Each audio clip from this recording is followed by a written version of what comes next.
Hey, folks, how about a big smile, huh? Might get you in Stars and Stripes. I want to tell you a story about how the world ends.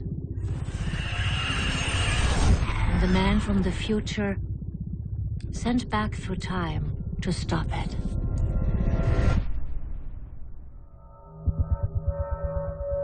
You're gonna stop me.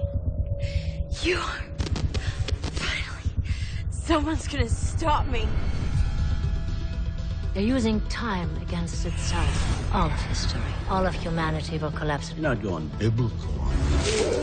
Welcome to the future, Dr. Riley. Everyone and everything changes, Cole. Nothing changed. And then I saved someone who was supposed to die. It's the only thing that's ever made any difference. James Cole is loyal. That's a rare thing. Don't make me do this. No one's making you do anything. Reshaping life just to destroy it. You can't do that to the world. It knows. A new uncertain cycle has begun. Are you gonna keep trying? Are you gonna get yourself killed? The monkeys get what they want.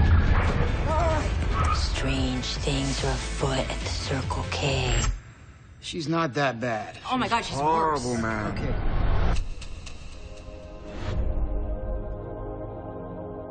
You'll try and stop it, but you can't. No more voices. No more variables. No more timelines. The very fabric of our existence is unraveling and collapsing. You have to close your eyes and let the world die. I can feel it. It's happening. I told you. This is the story of how the world ends. One that begins at the end and ends at the beginning. We shall